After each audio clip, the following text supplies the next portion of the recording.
지난 두 번에 걸쳐서 아브라함이 모리아 산에 올라가서 드린 이 번제의 의미에 대해서 함께 나누어 보았습니다.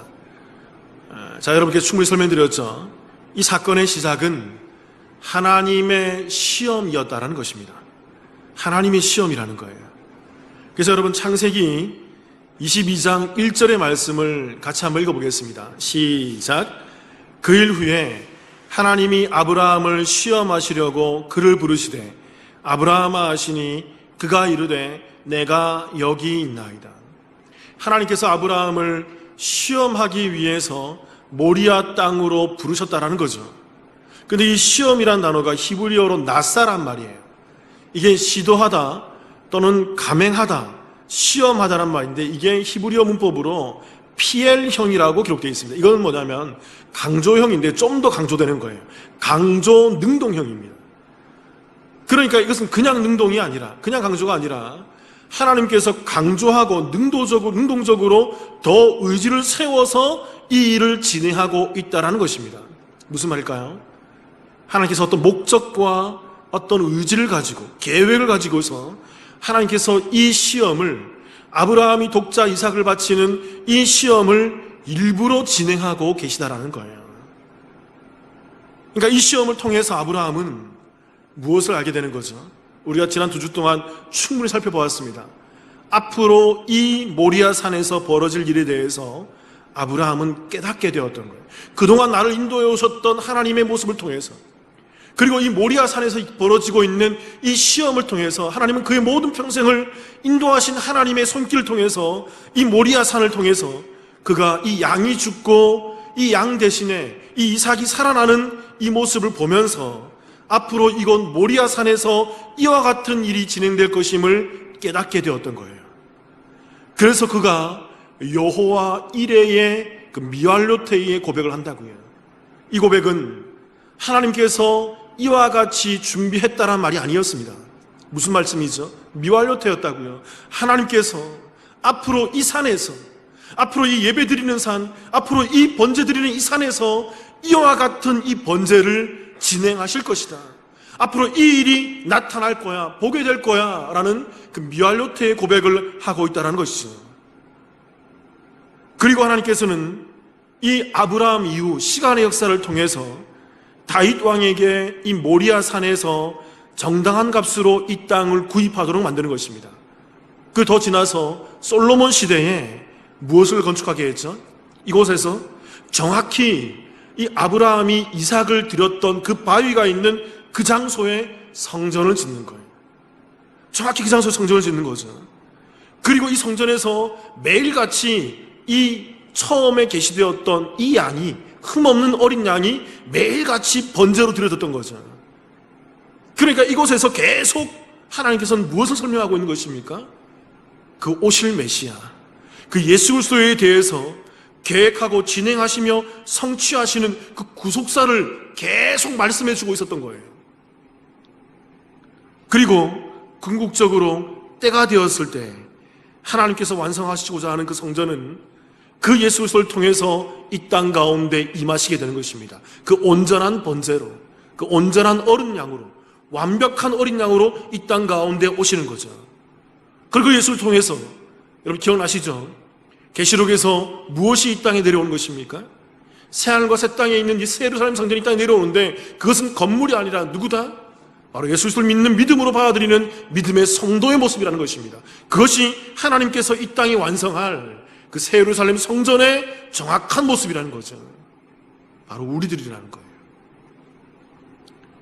그래서 오늘은 이러한 하나님의 시험에 대해서, 이러한 하나님의 계획과 목적을 가지고 있었던 하나님의 시험에 반응해서 나타나는 아브라함의 모습 한 가지와 그 아들 이삭의 모습 한 가지에 대해서 함께 나눠보려고 합니다.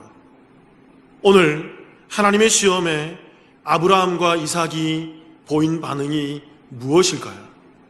첫 번째는요, 이삭입니다. 이삭은 어떤 반응을 보였냐면 절대 순종의 모습을 보인 거예요. 절대 순종. 아브라함은 제가 말씀드렸죠, 지난주에. 절대 순종이요, 절대 믿음이었다고. 아브라함은 그 약속의 씨로 말미암아 번성케 되는 그것과 이 약속의 씨를 죽여야 되는 이 모순 가운데에서 하나님의 말씀을 절대 믿는 믿음의 모습을 보고 있었다는 거죠. 그래서 어떻게든 이 씨를 살려내서 하나님께서 진행하실 거라는 것을 믿고 있었다는 것입니다. 이게 절대 믿음이죠. 이에 반해서 그 아들 이삭은 어떤 모습을 보이냐면요, 절대 순종의 모습을 보입니다. 자, 질문을 한번 드려볼게요, 여러분. 자, 이런 고민을 해본 적이 있습니까, 여러분? 오늘 이 모리아 산으로 올라갈 때 이 이삭의 나이가, 이삭이 몇 살쯤 되었을 것 같으세요? 고민해 본 적이 있나요? 어릴 때부터 성경 공부를 해오고 교회를 나왔던 분들은 다들 머릿속에 그려지는 이미지가 있을 것입니다. 어린 이삭, 아직 아직 어린 나이에 그러한 모습을, 그 티를 벗지 못한 어린 이삭으로 기억하시는 분이 많을 거예요. 저도 그랬어요. 그런데 여러분, 이 이삭의 나이를 유추해 보기는 쉽진 않지만 이것에 대해서 대표적으로 설명하고 있는 세 가지 견해가 있습니다. 이삭이 몇 살일 것이다라고 설명하는 세 가지 견해가 있어요. 그 첫 번째는 뭐냐면요, 그것은 바로 유대인들이 해석해내는 장면입니다. 유대인들이 이 모리아 산에 아브라함이 이삭을 데리고 올라가는 나이를 유대인들이 인정하고 유대인들이 유추해내는 나이가 있어요. 몇 살인 줄 아십니까? 유대인들은 이때의 이삭을 37살로 봅니다. 그렇게 보는 이유가 있어요. 그게 바로 뭘까요? 이 오늘 우리가 나눴던 창세기 22장 모리아 사건 다음에 창세기 23장이 나옵니다. 23장에서 바로 누가 죽냐면 그 이삭의 어미인 사라가 죽는 거예요. 그 사라가 몇 살에 죽을까요? 127세에 죽습니다. 그리고 이 사라가 모리아 사건 다음에 죽었기 때문에 아마 이 모리아 사건 직후에 죽었을 것이다라고 유추를 해서 사라가 몇 세에 이삭을 낳았죠? 아브라함은 100세에 이삭을 낳고 사라는 90세에 이삭을 낳았다고요. 127세에 죽으니까 이 시간을 계산해서 이 이삭이 22장에서 모리아 산으로 올라갔을 때는 나이가 37살이라는 거예요. 절대 어린 이삭이 아닙니다. 우리가 성경학교에서 배우고 있는 그런 어린 이삭이 아니에요. 유대인들이 그렇게 보고 있다고요. 저는 이것에 대해서 신빙성이 있다고 생각합니다. 제가 성경을 보더라도. 또 두 번째는요, 1세기경에 유대인 출신의 정치가이자 역사학자였던 유명한 사람이 한 명 있습니다. 이 사람의 이름이 누구냐면 바로 요세푸스라는 사람이에요. 이 사람이 유대인의 역사를 많이 기록해놨어요. 상당히 신빙성 있고 근거가 있게. 근데 이 사람이 이렇게 기록해놨어요. 이 당시 이삭의 나이는 아마도 20대 중반이었을 것이다. 근데 왜 그런지 설명해 주지 않고 있어요. 이 사람이 1세기경에 예수님 당시에 여러 가지 일을 기록했는데 그 중에 이 구약에 있는 모리아 사건을 설명하면서 이삭의 나이가 20대 중반일 거야 라고 설명하고 있다는 거죠. 근데 그 이유는 설명하지 않고 있습니다. 근데 이 사람이 워낙 신빙성이 있고 대단한 사람이기에 많은 사람들이 이 견해를 따라간다는 거죠.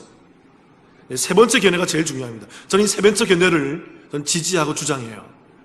세 번째 견해는 뭐냐면요, 이삭은 최소 어린아이가 아니라 최소 10대 후반일 것이라는 거예요. 저는 이 견해를 지지합니다. 왜 그러냐면요, 성경에서 이것이 유추될 수 있는 거예요. 가장 설득력 있게. 말씀 창세기 22장 6절 한번 보시겠습니다. 제가 한번 읽어볼게요. 아브라함이 이에 번제나무를 가져다가 그의 아들 이삭에게 지우고 자기는 불과 칼을 손에 들고 두 사람이 동행하더니, 여기서 아브라함이 불과 칼을 손에 들고 두 사람이 동행했는데 아브라함이 자기 아들을 이삭에게 뭘 지웠어요?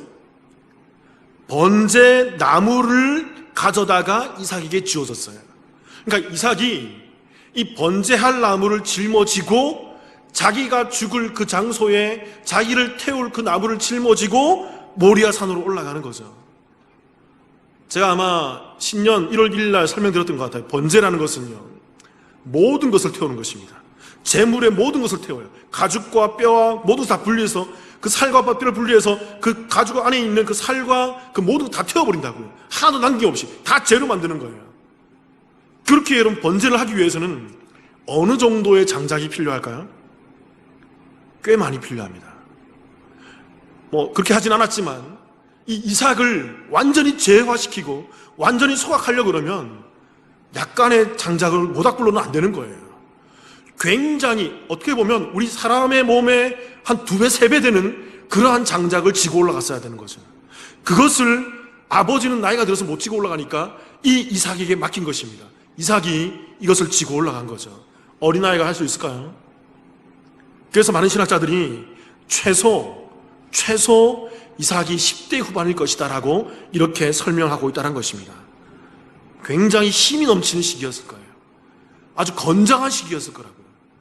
그래서 그 장작을 짊어지고 올라갈 수 있었다는 것입니다. 근데 여러분, 이러한 이삭의 나이를 계산하는 것이 왜 중요하냐면, 최소한 이 3가지 견해를 보더라도 이삭은 어린 아이의 모습은 아닙니다.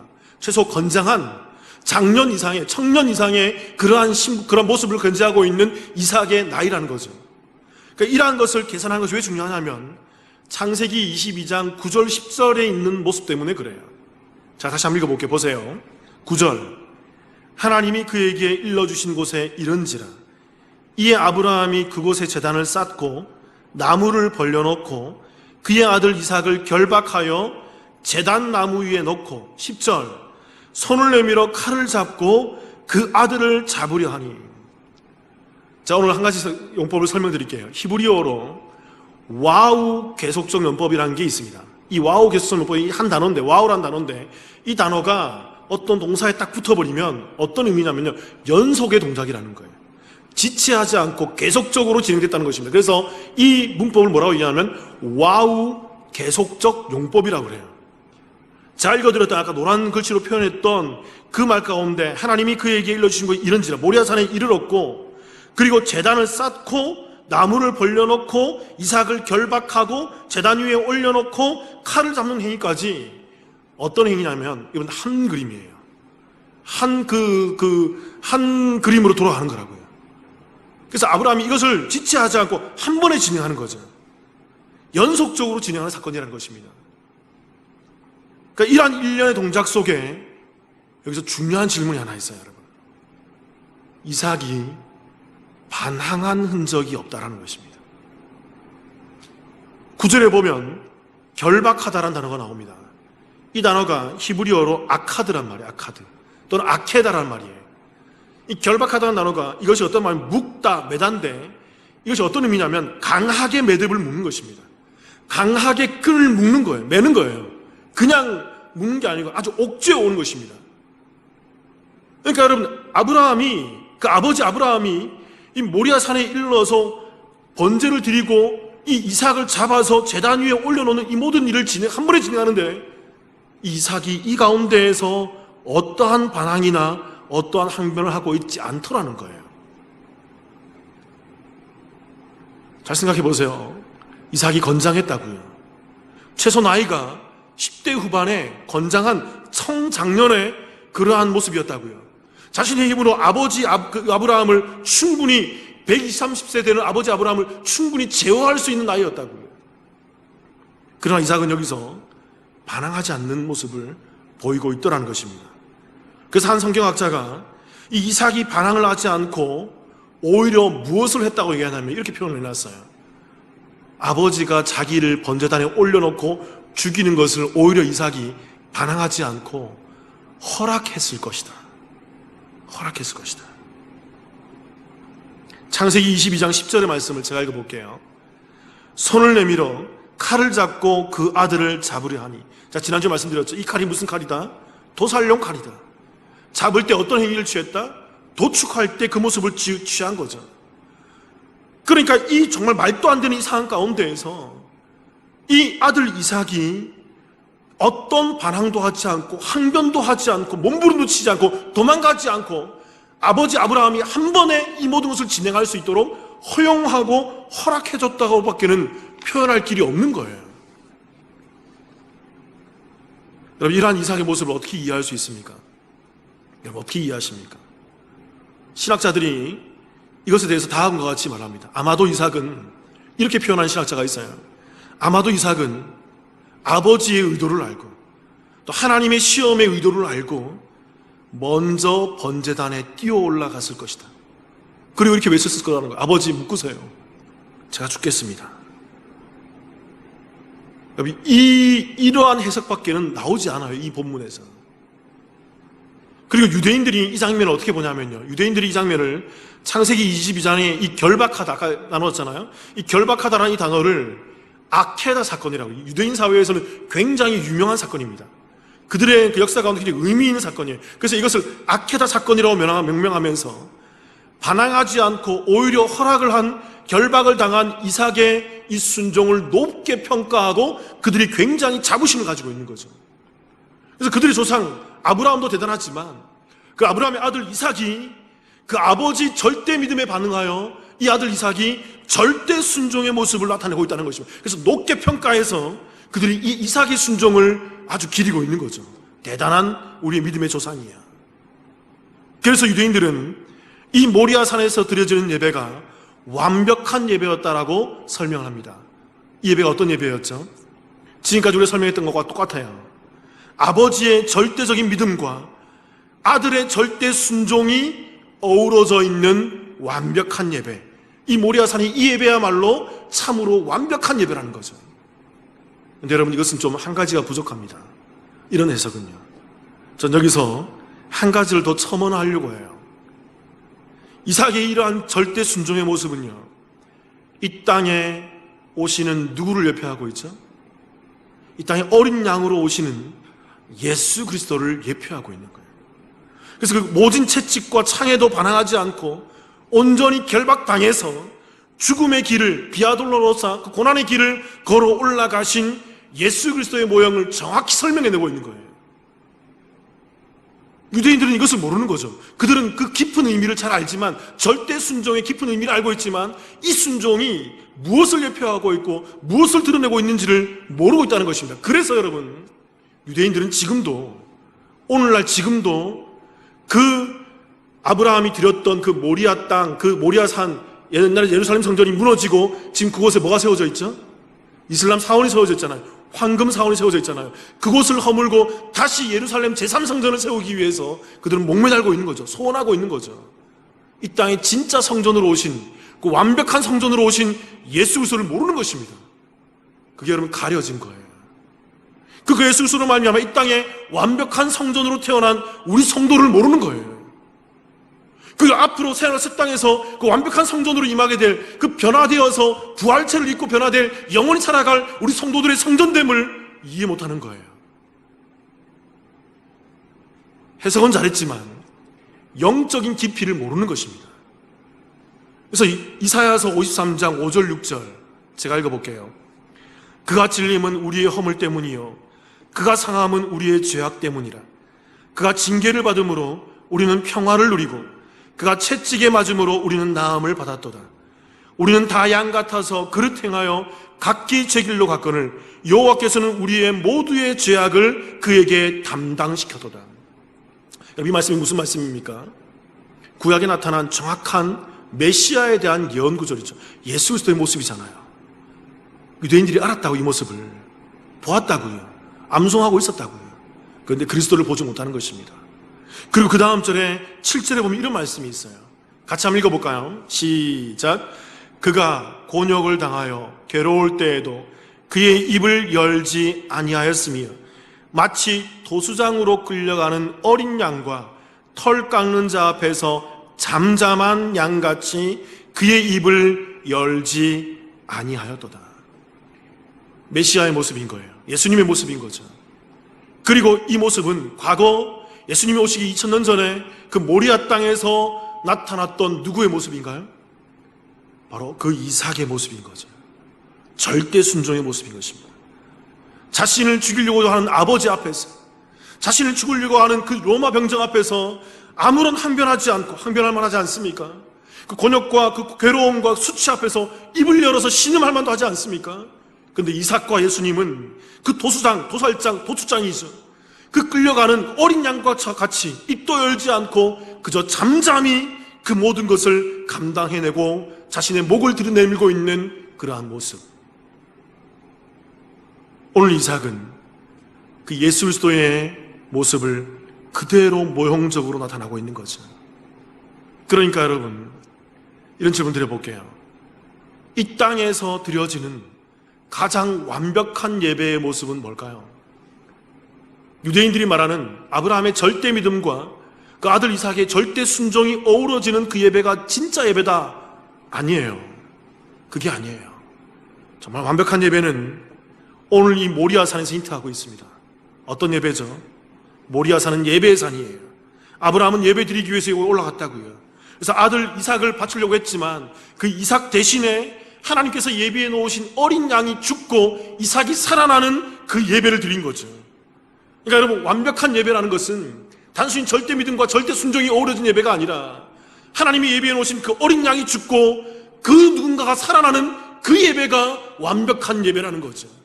이삭이 살아나고 어린 양이 죽는 그 예배, 예수 그리스도가 죽고 우리가 살아나는 그 예배, 바로 구원을 말하는 것입니다. 그 구원함이 있는 그 예배가 여러분 바로 완벽한 예배라는 거죠. 오늘 저와 여러분은 또는 교회에서 또는 여러분 가정에서 여러분 처해 있는 장소에서 어떤 예배를 드리고 있습니까? 믿음으로 그리스도가 나 대신 죽으셨다는 것을 고백하고 계신가요? 그 예수 그리스도가 그 모리아산에서 번제함으로 죽으셨다는 것을 믿으시고 그 믿음으로 말미암아 내가 다시 이 땅에서 구원받아서 내가 영원한 그 하늘나라에서 새하늘과 새 땅에서 그 번성하게 될 예루살렘 성전으로 있게 될 것을 여러분 믿고 계신가요?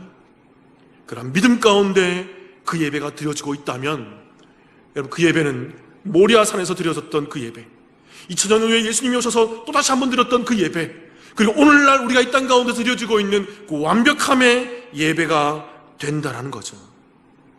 오늘 이삭은 하나님의 시험 앞에서 절대 순종의 모습을 보이고 있는 것입니다. 그랬을 때 그는 예수 그리스도의 모형을 살아내게 되는 거예요. 예수 그리스도의 모형을 드러내고 있는 거죠. 사랑하는 성도 여러분, 저와 여러분 앞에 어떤 시험이 있습니까? 어떤 어려움이 있나요? 잘 기억하셔야 돼요. 이스라엘 백성들이 홍해의 시험 앞에서 홍해 속으로 들어갔던 거예요. 우리 성도는 시험 앞에서 도망가는 존재가 아닙니다. 우리 그리스도인들은 시험이 사라지는 존재들이 아니에요. 오히려 우리는 예수 믿고 더 시험이 많아지는 것입니다. 더 우리를 핍박하고 우리에게 고난의 손길을 더하고 우리의 고난의 말을 하고 우리를 더 조롱하며 핍박하는 자들이 더 많아지는 거죠. 예수 믿는 그 믿음 때문에, 세상이 이해하지 못하는 것 때문에. 그래서 우리는 그 고난과 그 시험과 그 아픔 가운데로 우리는 어떻게 되는 거죠? 들어가는 존재들이에요. 홍해 속으로 들어간다고요. 이스라엘 백성들이 그리고 광야 속으로 들어갔다고요. 광야 속에서 그들이 뭘 했습니까? 고난 속에서 아우성 치고 있지 않았어요? 또 이스라엘 백성들이 요단강으로 들어가는 존재들이라고요. 그 죽음의 강 요단강에 우리 그리스도인들은 여러분 그 문제 속으로, 시험 속으로 들어가는 존재들입니다. 그 속에서 누구를 경험해야 되는 거예요? 절대 순종 가운데에서 하나님을 경험하는 거예요. 예수님을 경험하는 거예요. 그들이 그 홍해를 지나 올라오는 것입니다. 그들이 그 광야 땅 가운데에서 그 메추라기와 그 만나를 경험하는 거죠. 그 생수를 경험하게 되는 거죠. 그들이 그 요단강을 지나 그 영원한 땅으로 예배되는 가나안 땅에 들어가는 것입니다. 사랑하는 성도 여러분, 시험 앞에서 절대적인 순종으로 예수 그리스도의 모형을 살아내는 저와 여러분의 삶이 되시기를 주님의 이름으로 축원합니다. 오늘 이 하나님의 시험 앞에서 이들이 보인 반응이 무엇일까요? 두 번째는 아브라함의 모습입니다. 아브라함은 행동하는 신앙인의 모습을 보였다는 거죠.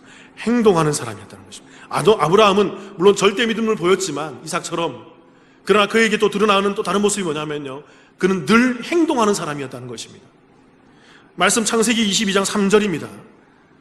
아브라함이 아침에 일찍이 일어나 나귀의 안장을 지우고 두 종과 그의 아들 이삭을 데리고 번제에 쓸 나무를 쪼개어 가지고 떠나 하나님이 자기에게 일러주신 곳으로 가더니, 그러니까 하나님께서 아브라함을 시험하여서 모리아산으로 떠나가라, 아들을 번제로 드리라 라는 말 가운데에서 그 말이 떨어지자마자 3절에서 아브라함이 어떻게 했다고요? 그 다음날 아침에 일찍이 일어나는 것입니다. 아침에 일찍 일어나서 그리고 나무를 쪼개고 그렇게 해서 안장이 지우고 아들 이삭을 손잡고 떠나가는 거죠. 여러분, 재미있는 것은 뭐냐면요, 여기서 신학자들이 또 한 가지 질문을 합니다. 저는 이런 질문이 참 재밌더라고요. 어떤 질문을 하냐면 이런 질문을 합니다. 하나님께서 언제 떠나라는 기간을 정하지 않았다는 거예요. 너 언제쯤 떠나라라고 기간을 설정해 놓지 않았다는 것입니다. 그런데 아브라함은 떨어지자마자 그 다음날 아침 일찍 일어나기가 무섭게 새벽 미명에 일어났다고요. 그리고 그 말씀에 순종해서 아들을 죽이려고 가는 그 길을 떠나는 것입니다. 참으로 너무 급한 성격이지 않습니까? 이러한 비슷한 모습이 창세기 21장 14절에도 나옵니다. 제가 읽어볼게요. 아브라함이 아침에 일찍 일어나 떡과 물 한 가죽 부대를 가져다가 하갈의 어깨에 메어주고 그 아이를 데리고 가게 하니 하갈이 나가서 부엘세바 광야에서 방황하더니, 이 말씀은 무슨 말이냐면요, 하나님께서 아브라함에게 이런 말씀을 하시는 거죠. 너에게 날 자손은 이스마엘, 하갈에서, 여종 하갈에서 낳았던 이스마엘이 아니라 너의 부인 정실인 사라를 통해서 태어난 이삭이라야 될 거야. 그만이 나의 자손이고 나의 후손이야. 그 말이 떨어지자 무섭게 아브라함이 그 다음날 아침에 일찍 일어나자마자 그 여종 하갈에서 낳았던 이스마엘도 자기 아들이잖아요. 어떻게 보면 장자였잖아요. 어떻게 보면 적자였지만, 서자였지만, 그런데 그 이스마엘을 아침 일찍 떡과 물 한 가죽 부대만 주면서 어깨에 메어주고 떠나보내는 것입니다. 너무 매정하지 않나요? 너무 또 급박하지 않고 너무 급하지 않나요, 성격이? 그 창세기 12장 4절입니다. 자, 또 읽어볼게요. 이에 아브라함이 여호와의 말씀을 따라갔고 롯도 그와 함께 갔으며 아브라함이 하란을 떠날 때에 75세였더라. 이 말씀의 원문을 보면요, 창세기 12장 4절에 보면 제일 앞에 제가 아까 설명드렸던 와우 동사가 딱 기록되어 있어요.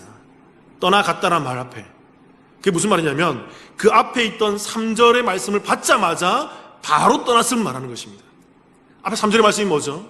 너의 고향, 친척과 아비 집을 떠나라, 내가 지시한 땅으로 가라 라는 하나님의 말씀이 떨어지자, 그 말씀이 떨어지자 무섭게 즉시로 아브라함은 그 식솔들과 함께 떠나가는 모습을 우리 가운데 보여주고 있더라는 거예요. 성경이 이것을 정확히 표현해내고 있습니다. 그리고 창세기 17장 23절 같이 한번 읽어보겠습니다. 시작. 이에 아브라함이 하나님이 자기에게 말씀하신 대로 이날에 그 아들 이스마엘과 집에서 태어난 모든 자와 돈으로 산 모든 자 곧 아브라함의 집사람 중 모든 남자를 데려다가 그 포피를 베었으니, 포피를 벤다는 게 뭐냐면 할례를 했다는 거예요. 남자의 생식기에 그 끝을 잘라서 그 피를 내어서 할례를 행하는 것입니다. 하나님께서, 이게 어떤 말이냐면 하나님께서 언약을 주시고 그 증표로 너희 모든 식솔들 가운데 그 피를 내어서 피의 자녀라는 것을, 그 피값으로 산 자녀라는 것을 예수 그리스도의 십자가를 얘기해 주는 것입니다. 그것을 정확히 언약의 증표로 요구하자 이 창세기 17장 23절 다시 한번 띄워보세요. 이 말씀은 서두에 뭐라고 되어 있냐면 이에라는 단어가 있습니다. 이 단어 앞에도 히브리어 와우 동사가 딱 붙어 있는 거예요. 계속적용법이라는 것입니다. 앞에 하나님의 언약의 말씀이 떨어지자마자 이에라는 말은 그 즉시로, 그 말이 떨어지자마자 그런 의미예요. 그래서 연속적으로 말씀하신 대로 언제요? 하나님이 말씀하신 그날에 할례를 행하라. 그날에 아브라함이 즉시로 할례를 행했다는 것입니다.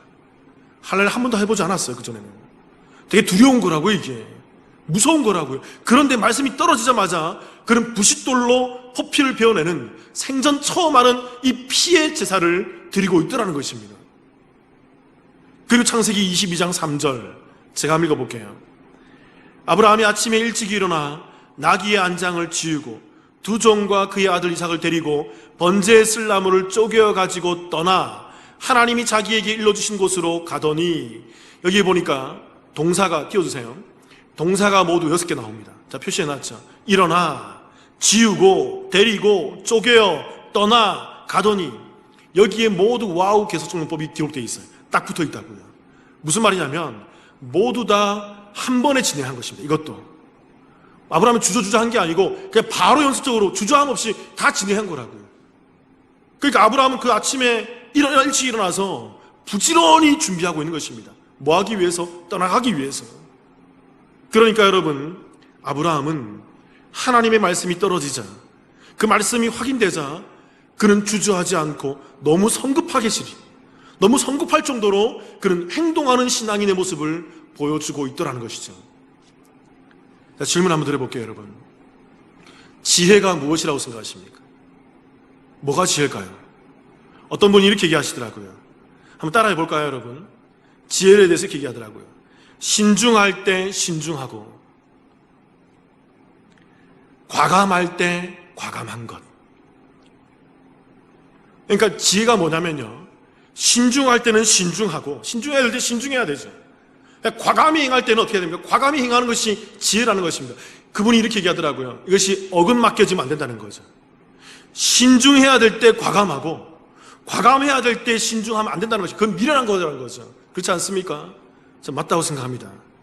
그러나 여러분, 성경이 말하는 지혜는 뭘까요? 성경에서 얘기하고 있는 지혜는 뭘까요? 딱 한 가지뿐입니다. 성경이 말하는 지혜는요, 하나님의 뜻을 분별하는 거예요. 하나님의 말씀을 분별하는 거예요. 하나님의 말씀을 분별하고 하나님의 뜻을 깨닫고 그 말씀대로 순종하는 것, 그게 지혜라는 거죠. 오늘 아브라함은 이 하나님의 말씀을 받자마자, 이 하나님의 말씀이 확인되자마자 그는 주저하지 않고 그는 과감히 바로 행동할 수 있는 지혜로운 사람이었다는 거죠. 행동하는 사람이었다는 것입니다. 시편 119편 60절에 보면 이런 말씀이 있습니다. 주의 계명들을 지키기에 신속히 하고 지체하지 아니하였나이다. 시편 기자가 아주 중요한 얘기를 하는 거예요. 그는 하나님의 계명들을, 이 말씀이죠, 하나님의 말씀들을 내가 확인했다 그러면 그 다음부터는 이 하나님의 말씀들에 대해서 뭐 하기에? 지키기에 신속히 하고 지체하지 않았다라고 얘기하고 있는 것입니다. 여기서 신속하다는 단어가 이게 히브리어로 후시란 말이에요. 이게 뭐냐면 서두르다, 급히하다는 말입니다. 왜 서둘러야 될까요? 여러분, 왜 급히해야 될까요? 왜 성급히 행해야 될까요? 이것이 무엇이기 때문에? 하나님의 말씀이기 때문에. 하나님의 말씀이 확인된다 그러면 하나님의 말씀은 무엇입니까? 1.1획도 변함이 없고, 하나님의 말씀은 상함도 없고 변함도 없고 또 여러 가지 상황 가운데에서 진리로 완벽하게 우리 가운데 드러나는 하나님의 말씀이잖아요. 무조건 따라야 되는 것이지 않습니까? 그렇기 때문에 이 진리의 말씀 가운데는 우리가 서둘러서 행해야 되는 거죠. 이건 급한 게 아닙니다. 정확히 하는 거예요. 그리고 지체하다는 말이 히브리어로 마하란 말입니다. 마하. 이게 뭐냐면 꾸물꾸물거리다, 또 연기하다, 의아해하다, 주저하다의 말인 거죠. 시편 기자가 얘기하는 거, 나는 거기에 대해서 지체하지 않았습니다. 여러분, 질문 드려볼게요. 우리가 하나님 말씀 앞에서 왜 지체하고 꾸물꾸물거리며 의아해하며 주저하고 앉아 있습니까? 하나님의 말씀을 신뢰하지 못하기 때문이에요. 그 하나님의 말씀이 내게 믿음의 말씀으로 다가오지 못하다는 거죠. 더 분명히 얘기하면 전 이런 모습일 수 있다고 생각합니다. 하나님을 제대로 믿지 못하기 때문 아닐까요? 그래서 주의 말씀 앞에서 주저하게 되고 꾸물꾸물거리게 되고 자꾸 지연하게 되고 그 앞에서 의아해하면서 이게 왜 이렇지? 어떻게 해야 되지? 하나님 말씀은 이건데 세상은 이런데 지금 코로나19 가운데 우리가 예배를 어떻게 해드려야 되지? 이 가운데서 의아해하면서 의문을 품고 꾸물꾸물거리면서 이도저도 아닌 그런 잘못된 모습을 보이고 있지 않습니까? 왜 그럴까요? 하나님을 신뢰하지 못하기 때문은 아닐까요? 창세기 12장 1절 같이 한번 읽어볼게요. 시작. 여호와께서 아브라함에게 이르시되 너는 너의 고향과 친척과 아버지의 집을 떠나 내가 내게 보여줄 땅으로 가라. 여기서 이 가라라는 단어가 히브리어로 할라크란 말이에요. 할라크. 이게 가다, 떠나다의 의미가 있는 거죠. 이동하다, 그런 의미예요. 그리고 오늘 우리가 읽었던 창세기 22장 2절 제가 읽어볼게요. 여호와께서 이르시되 내 아들 내 사랑하는 독자 이삭을 데리고 모리아 땅으로 가서 내가 내게 일러준 한 산 거기서 그를 번제로 드리라. 역시 가서라는 단어가 좀 전에 나왔던 그 히브리어로 하락, 가다, 떠나다의 그 의미라는 같은 단어예요. 창세기 12장 하나님께서 최초로 말씀을 주셨을 때 아브라함은 그 말씀에 반응해서 떠나갔고요. 그 창세기 22장 그 아들 이삭을 모리아 산으로 바치라는 그 말씀에 아브라함은 순종해서 아들을 번제로 드리는 모리아 산으로 떠나가게 된 것입니다. 이 두 말씀의 근거에서, 이 가다라는 말씀의 근거에서 한 성경학자가 이렇게 성경을 기록해 놨어요. 이렇게 주석을 달아놨습니다. 참 저는 의미 있다고 생각합니다. 창세기 12장 1절에 가나안의 가라라의 명령 앞에서 아브라함은 그동안 자신이 누려왔던 그 고향과 친척과 아비의 집인 과거를 떠났다라는 거예요. 창세기 12장에서 과거를 떠나왔다는 것입니다. 그리고 창세기 22장 2절에 모리아 산으로 가서 아들 이삭을 바쳐라는 명령 앞에서 아브라함은 자신이 앞으로 누리게 될 미래인 그 이삭을 떠나갔다라는 거예요. 저는 참 의미가 있다고 생각합니다. 참 신학자들이나 성경학자들이 성경을 참 깊이 보는 것 같아요. 참 잘 보는 것 같아요. 우리가 볼 수 없는 부분들을 보는 것 같아요. 그래서 여러분 신학자들이나 성경학자들의 견해나 의견들이 상당히 중요합니다. 여러분 아브라함은요, 하나님의 말씀 앞에 자신의 과거와 그 미래를 떠나갈 수 있었다는 거예요. 그 현실을 그의 상황들에 안주하지 않았다는 것입니다. 그게 중요한 건 뭐였다는 거죠? 하나님의 말씀이었다는 거예요. 그래서 그 말씀 앞에 그는 과거든 미래든 어떤 상황이든 주저하지 않고 말씀이 확인되면 그 말씀 앞에 성급히 말씀 앞에 과감히 나갈 수 있는 그런 행동하는 신앙인의 모습을 보여줄 수 있었다는 거죠. 그랬을 때 이 아브라함이 예수 그리스도의 모형을 그 모리아 산에서 경험하게 되는 거예요. 만약 아브라함이 주저하거나 아들을 데리고 올라가지 않았다 그런다면 여러분 어떻게 했을 것 같아요? 예수 그리스도의 그 위대한 모형을 어린 양이 준비되어서 이삭이 살아나는 그 여호와 이레의 위대한 고백을 할 수 없었겠죠. 사랑하는 성도 여러분, 오늘 말씀을 기억하시기 바랍니다. 이삭은요, 장성한 나이임에도 불구하고 그는 하나님의 시험 가운데 절대 순종으로 그의 모든 것을 허락하는 사람이었습니다. 그래서 그 시험 가운데서 그는 예수 그리스도의 모형이 되는 위대한 그러한 은혜를 잊게 되는 거죠. 또한 오늘 아브라함은 말씀 앞에 적극적으로 행동하는 신앙으로, 하나님의 시험 가운데서 말씀 가운데 적극적으로 행동하는 그 신앙으로 예수 그리스도의 모형을 경험하는 위대한 믿음의 조상으로의 반열 가운데 있게 되는 것입니다. 사랑하는 성도 여러분, 올 한 해 여전히 코로나19가 창궐 하고 정말 어찌 될지 모르는 이 불안한 한실 가운데에서 여러분 상황과 현실, 우리의 과거와 미래보다는 하나님을 의지하시기 바랍니다. 하나님 말씀을 신뢰하길 바라요. 그래서 그 말씀 앞에서 과감히 행동하는, 또 말씀 앞에서 과감히 순종하는 저와 여러분의 삶이 되시기를. 그래서 예수 그리스도의 은혜를 잊고 예수 그리스도의 모형을 보며 그리스도와 함께 이 땅을 살아가는 저와 여러분의 신실한 복음의 삶이 되시기를 주님의 이름으로 축원합니다. 함께 기도하시겠습니다.